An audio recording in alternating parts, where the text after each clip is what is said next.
Due to the length of this interview, I decided to break it up into two parts. Part one of this interview with Randy Buehler, we talk about his origin story, working in Magic R&D, his favorite parts of Magic, music, and how the VSL started.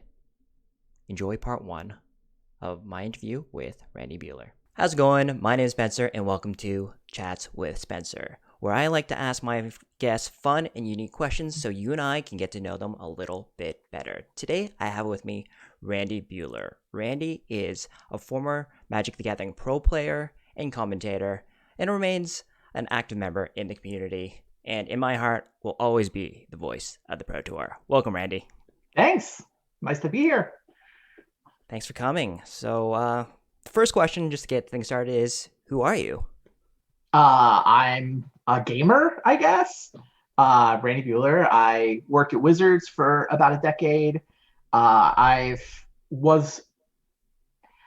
origin story is I'm a graduate student, right? I have Okay. a bachelor's degree in physics, master's degree in philosophy, and I thought I was going to live the life of academia. I was working on my Mm-hmm. PhD. It was Mm-hmm. about time to choose a thesis topic and lock myself Mm-hmm. in the library when I won the Pro Tour. So first Pro Tour I went to, Pro Tour Mm-hmm. Chicago, I win, $25,000 at the time. This is Mm-hmm. 1997. So I go back to campus and my professors are like, $25,000? Why did you come back to class? Do you know what we get paid? So took a sabbatical from grad Mm-hmm. school, and I was a professional Magic player for a couple of years. So, traveling the world, playing the game, making enough prize money to pay the bills. There wasn't Mm-hmm. really enough prize money in the 90s to make a full-fledged career out of it. But I mean, for a couple of years while you're in your 20s, it was awesome. Yeah, get to see the world and play the game you love, right? Yeah, I think I added it up. I think I went to Europe 10 times. I went to Mm-hmm. Australia, went to Kuala Lumpur, Japan a couple of times. And then I got to know some of the people at Wizards of the Coast from that. So they eventually offered me a job. They were like, all right, you've been pretty good at breaking the cards after we print them. How about you switch teams? And so I went to Wizards and, worked on breaking the cards before they got published, and Mm-hmm. was, yeah, a Magic developer for quite a few years there. I How don't know. was That's that who I am. Oh, okay, but I'm just wondering from the development side, how was it kind of surreal when you were a player and then you're just like, I'm making cards now, and I don't know. I feel like that'd be a crazy experience, just really different. I don't know if that surreal is the word I would use. Maybe I'm Okay, just, too self confident, or it was clear at the time in the 90s. Like they went okay, from Tempest, which was arguably too fast, to okay. Urza Saga, which was definitely broken, combo broken, Hmm. to Mercadian Masks, which was just a sign. They knew they didn't know what they were doing, and they Hmm. needed to just take a step back and not break anything else while they went to the Pro Tour and brought people in. So, Hmm. I don't think I was the best player in the world, but like, Okay, I think I was in the top five. Like, if you asked me to pick a number, I think I was number two. Finkel was better. There's okay. nobody else that I thought was just straight up better than me than John Finkel. So I knew the game really well, and I Hmm. knew that that was a skill that they just didn't have. And Hmm. so I got to Wizards, and Invasion was the first development team I got put on. So I get Okay. dropped into Invasion development right away, and I was able to hit the ground running. I felt like I was able to contribute. Literally, my first meeting of Invasion development, Invasion's obviously a multicolor set, and they didn't have any good dual lands. I'm like, you guys need better dual lands. And Hmm. I had sort of seen the way Magic in the late 90s worked. They were accidentally printing these really good taps for colorless lands. I think they thought taps for colorless was a big drawback. So like the Rishadan ports of the Hmm. world, and even Mishra's factories earlier, but they were printing all these good utility lands, and they weren't printing good dual lands. I'm like, you're going to do a multicolor set, you got to have better dual lands. And so Hmm. I got them to put the comes into play tap dual lands into the set immediately, like literally day one. So I felt like I understood the game at a level that let me contribute to what a skill that they needed basically right away. I felt really good. Nice. That sounds really cool. And Yeah, it was. do you have a card that sticks out to you that has a special place in your heart that you developed? I mean, honestly, it isn't a card specifically for Okay. me. Like the the legacy in terms of cards is that Hmm. from the time I got in, I think the big creatures got better and the Yes. answers got worse. right? And that was like, I knew that the player I was on the Pro Tour, right? Mhm, I was the guy with the grip full of 20 counter spells playing mhm, mono blue mhm, Drago, right? mhm, And I'm like, you counter anything. That's just too good. Like, how is mhm, anybody going to tap mhm, 5 or 6 mana for a large mhm. creature if I could Yes. answer it for 2 blue mana or 1 white mana? And Mhm, so the pendulum definitely swings. Like, if you look at the arc of Magic, from mhm, starting at the point where I get to Wizards, the creatures start getting better and the answers start getting worse. And mhm, like the most iconic moment for that for me, one of the first Pro Tours that happened using cards I had helped develop was Pro Tour mhm. Chicago 2000, Okay. where famously, like, Brian Kibler earns his Dragon Master title, Mm, right? mhm. Brian Kibler, he's been the Dragon Master for, what is it? It's 20 years now. It's, some Yeah, crazy 20 length of years. time. And he summoned Rith the Awakener, this 6 mana dragon that we just kept pushing. I'm like, all right, Mhm, 6 mana, 6/6 flying. Yes, you can do all of these things. Like, when I got to Wizards, they had taken Sarah Angel out of the core set because they thought she was above the curve.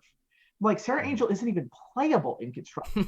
I mean, she's awesome, like, she's Mhm, cool, but you don't need to be worried about her power level. Your curve is just wrong. You have mhm. to give people more than that for 5 mana. Okay. So we gave them Rift the Awakener in Invasion, and here Brian Kibler is, it's the last rounds of the Pro Tour. He's in the Mhm. feature match area. He's attacking John Finkel with Rift the Awakener, and he slaps an armadillo cloak on top of the thing. I'm like, yes. I don't know who's going to win this game. Actually, I knew Kibler was going Mhm, to win that game, but I won. Like, this is what we were trying to do. And yeah, that moment for me is mhm. really emblematic of the pendulum swing that I like to think I was responsible for. Very nice. Very nice. So let's just think about your childhood and what kind of got you into gaming. So is there Oh, sure. anything like stories that you can tell us about gaming or just what pushed you in the direction of something like Magic? Well, I mean, I grew up playing games against my dad, and Okay. he's from Baltimore, which, if you know the history of board games, is where Okay. Avalon Hill was located. Oh So, yes, like, the okay. very first wave of hobby gaming in the United Mhm, States, in my mind, is Avalon Hill war games. So, mhm, like, you look at the 60s and into the 70s, like the peak of gaming. The thing the hobby gamers are doing is they're playing these chit-based war games, right? They're pushing mhm. chits around a hex map, and Avalon Hill was the leading publisher of those. So my dad had some of the very original Avalon Hills. Like, we would play Okay. D-Day against each other, which I didn't realize this at the time, but it was literally the first war game with a hex map. Right. The Okay. hex map, obviously you do a Yeah. hex Yeah. map and you have chits going around. No, this is literally Mhm, the first hex-based war game. And so, it's the Germans and the Allies, and you have all these little cardboard squares and push them around. And I remember by the time the game got to me, like, it was his game from the 60s. mhm. As a teenager, he bought this game. And so it had a little Sucrets tins that had all the pieces in them, and we'd line them up and we'd play against each other. I still have that game. Yeah, I feel like Nice. D-Day is the first hobby game I really cut my teeth on. I mean, the other game he and I would play against each other, we did dice-based baseball games. So, Okay. like, the APBA was the specific one we played, but it's another sort of hobby strategy game that I cut my Okay. teeth on against him. And then that got me into fantasy baseball, like rotisserie baseball, we called it at the time. And I don't know, I played a lot of that kind of stuff, right? Okay. Deep turn-based strategy games. I rolled dice for an entire season of internet baseball, like early on the internet days, like Mhm. 90, what this, like 93, 94. I was in the internet baseball league. I still have the cork from the champagne bottle I popped when I won it. Um, then I found Magic, and I Okay. didn't play any of that ever again. That's not true. I've gone back to some of the Avalon Hill war game type stuff, but yeah, those were the sorts of games I cut my teeth on before I found Magic in the 90s. Interesting. Nice. Nice little. It's different, which I like. Uh, so with Magic, I'm just gonna. I gave Randy some questions beforehand, but I'm just gonna kind of intertwine them. But what makes you happy in Magic? Is it the winning? Is it the pulling off this crazy combo that just something ridiculous happens? Is it the relationships? Is it close games? Just tell me about that. The best part of Magic is definitely the community, right? Okay. Magic is a way that a lot of us found other people like us, right? A Hmm. lot of my best friends are, to this Hmm. day, are people I found from Magic. I'm still hanging out with people I met in the 90s on the Pro Tour. So, Hmm. I mean, a big picture, I think that's the best part. When you Okay. talk about the game itself, Hmm. the thing that I like most about Magic, and it's the thing I like about a lot of games, it's the feeling of increased mastery It's, Hmm. you know, I like to feel like I'm learning something new. Like for me, games they're almost like puzzles, right? They're things to be solved. And Hmm. the awesome thing about Magic is like you solve the puzzle, oh, here's some new cards. Got to solve it again. Oh, here's a new format. Solve it Hmm. again. And so you're constantly learning more and you're building up this base of knowledge to work from. And the more you play, it's very rewarding for me in the sense that I felt like the more I played, the more I learned, the better I Hmm. got at solving the puzzle. But then the new puzzles just kept coming. So like you never actually got to the end of it. It never got Hmm. stale. It never got tired. Because there was always a new set or a new format or new cards. And that process of, I don't know, learning, that process of, coming to master a new skill, I think was the thing that was the most attractive to me. And I mean, it also helps that I'm a pretty competitive guy. So Okay. for me, I'm investing in learning this skill and mastering this game. And then I get to go test myself, right? Then Hmm. I get to go off to the tournament and, find out if I'm right or not. It's not like, oh, sure, everybody thinks they're the hero of their own narrative, but like go off and, step in the arena and compete, see if you can win again. That part definitely was part of the package for me. All right. So as you can see, Randy's pretty passionate about the game, and it's not. If you've not played Magic the Gathering, definitely check it out. So this is going to segue into my next question. Wow, if you could teach Magic the Gathering to anybody, and it could be throughout history, who would it be and why? So obviously someone who doesn't know the game, or you think wouldn't know the game right now. Wow.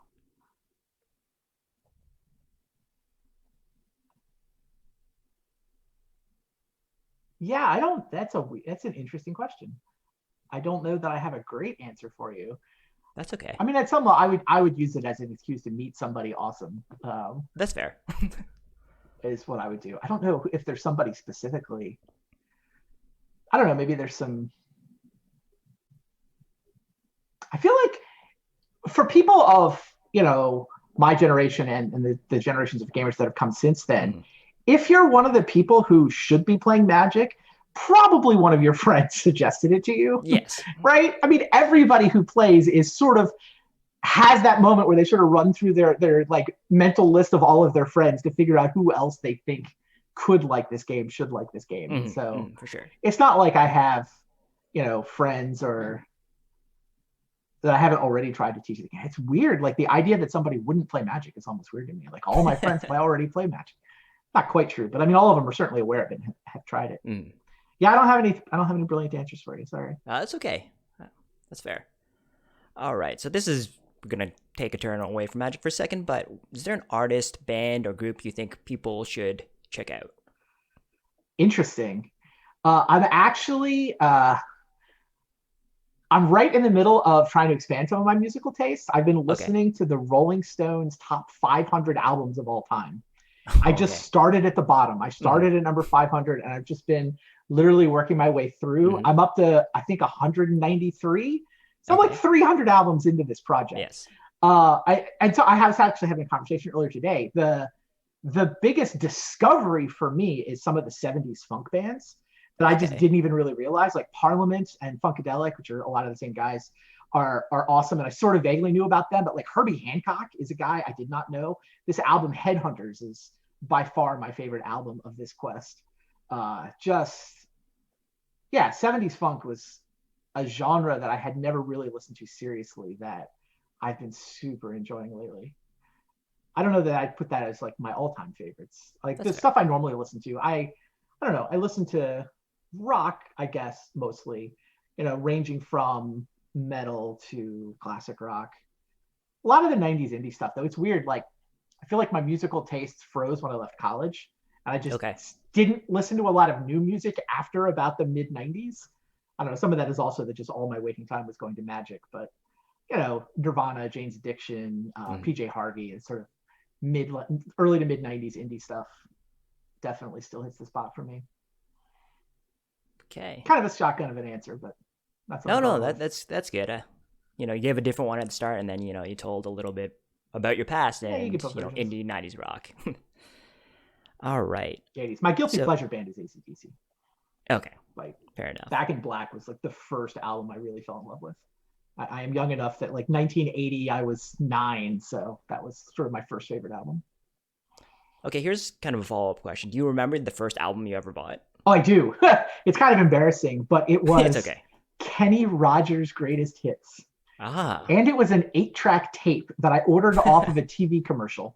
It was like, okay. 1-800 whatever, Mm-hmm. like TV commercial while I don't even know what I was watching. But I mean, The Gambler was a cool song. Yeah. He had a couple other cool songs. Yeah, no, it was Kenny Rogers' Greatest Hits, and it was an 8-track tape, and it was in the 70s. Okay. I don't remember Very exactly which year interesting. in the 70s, but That's okay. I like that answer though. That's that that's is what it I would have was. guessed. Like, I like my first favorite album better. I'm going to stick with AC/DC there. But That's okay. All right, Randy. What's one thing you'd like to do or achieve in your lifetime?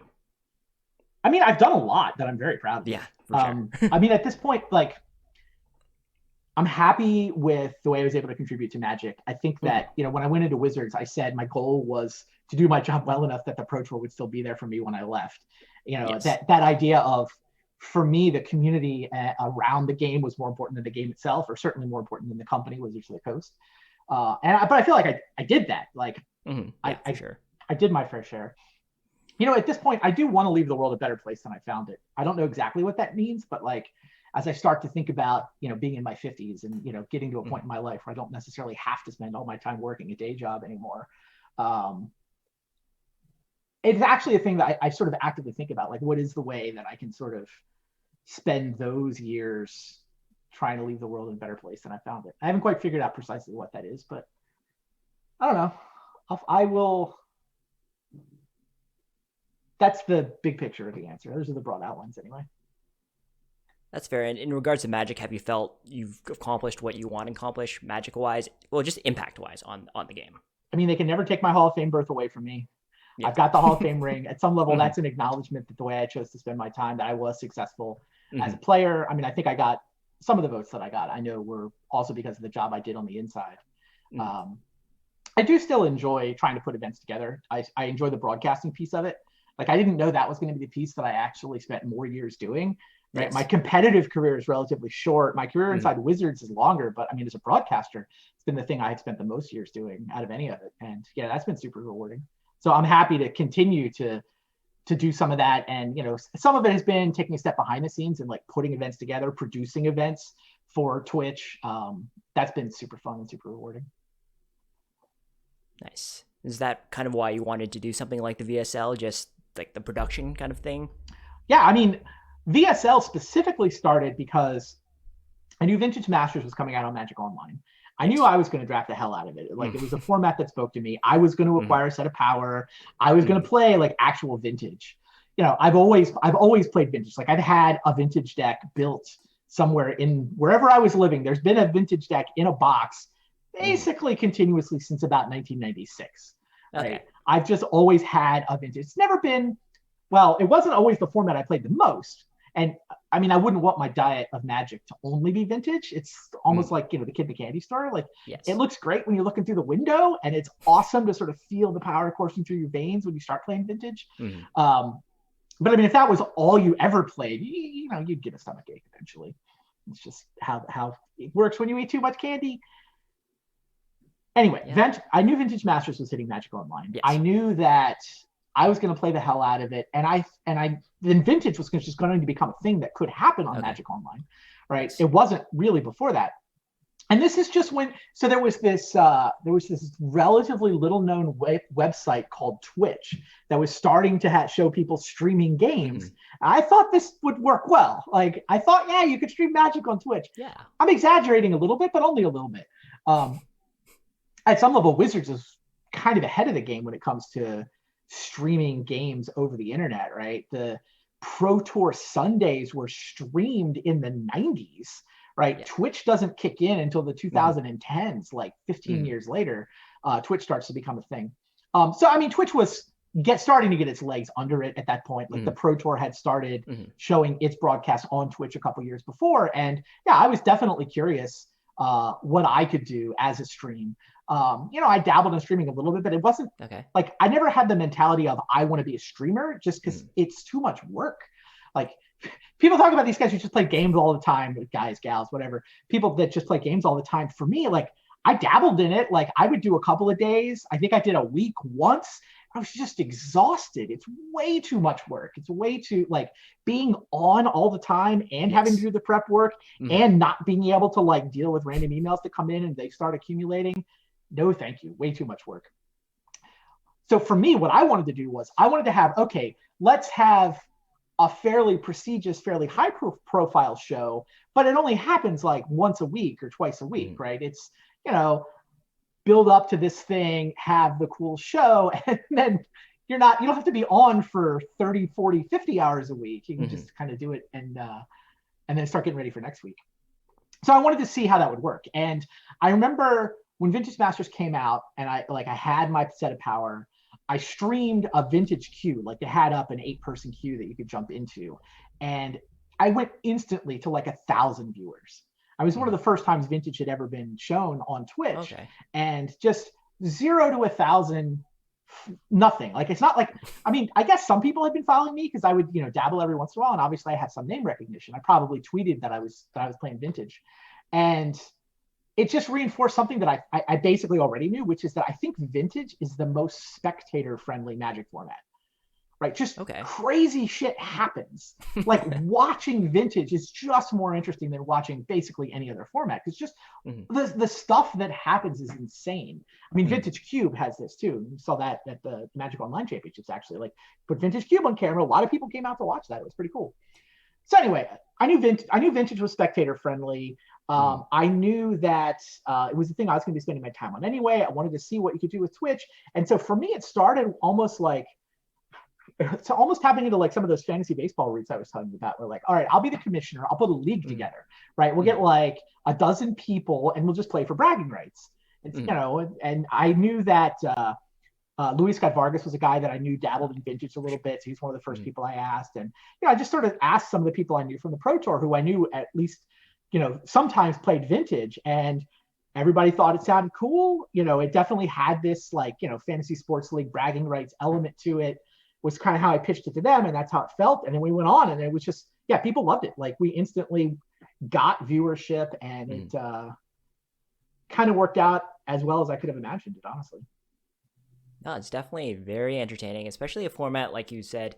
It's very spectator friendly. You see crazy stuff you're never going to see in any other format, right? And that's the only place you're going to see it, right? So, yeah. I mean, it started as basically a proof of concept, right? But then, you know, we started getting, you know, thousands of people tuning in concurrent all the time, like tens of thousands of uniques, I guess.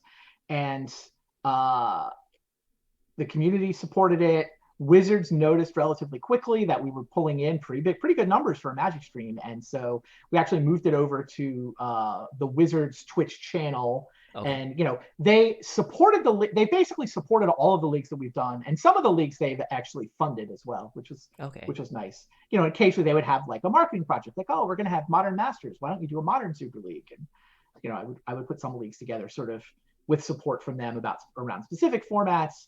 But the Vintage Super League was always the one that was nearest to my heart, right? It was the one I played and I guess cared the most about. So yeah, it was good times for sure.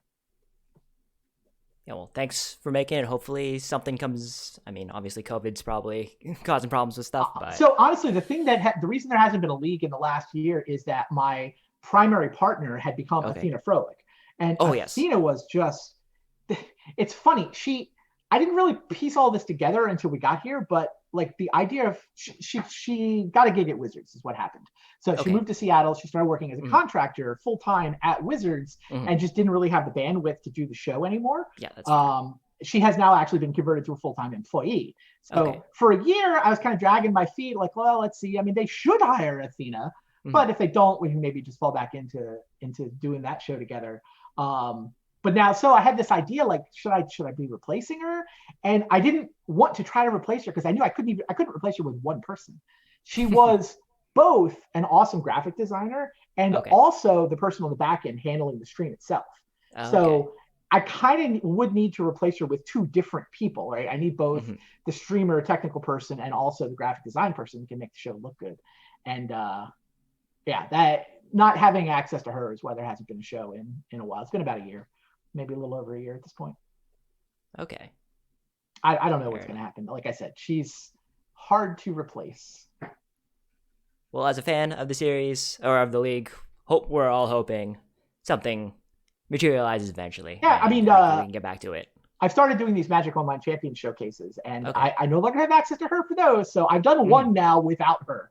So it is Okay. possible. And honestly, she wasn't around at the very beginning, but it's interesting. Okay. Like I worked with several different people, and then like all of the other people I was working with became just Athena by Mm. about, I don't know, season 3 or 4 is how that worked out. Okay. Yeah, and then she was awesome. Nice. All right.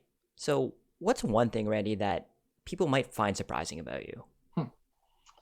I mean, the I don't know if the philosophy degree is weird. The like I was about to choose a thesis topic in history and philosophy of quantum mechanics. That's kind of Oh, where I okay. was before I got into magic. Yes. I don't know how many people know that part about me. Um, I don't know. Maybe the other thing that just hasn't really been part of my life, but I played the clarinet forever. I actually Okay. met my wife in the Vanderbilt marching band. Like she was a Okay. saxophone player, I was a Mm. clarinet player, and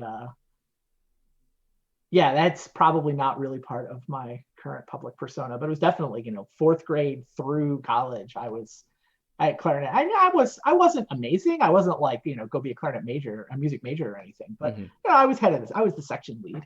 So yeah. Okay. Yeah, I was the section lead for an SEC marching band. How about that? No, that's interesting. I wouldn't have guessed. Do you keep up with the clarinet at all these days? Nah, I mean, I pulled it out a little bit. Like my kid is getting into music big time. Okay. So I dusted it off. I could still play it, but I don't. It's just sits on top of sits at the top of the closet. I hope you enjoyed part one of my interview with Randy Buehler. Part two contains my favorite story from Randy, in which an NCAA rule is created in honor of Randy. We also talk sports, food, learn a little bit more about the development of GTA and Skull Clamp, and much, much more. That video will be out in the next few days, so please subscribe so you'll be notified. Take care of yourselves, and I'll see you next video.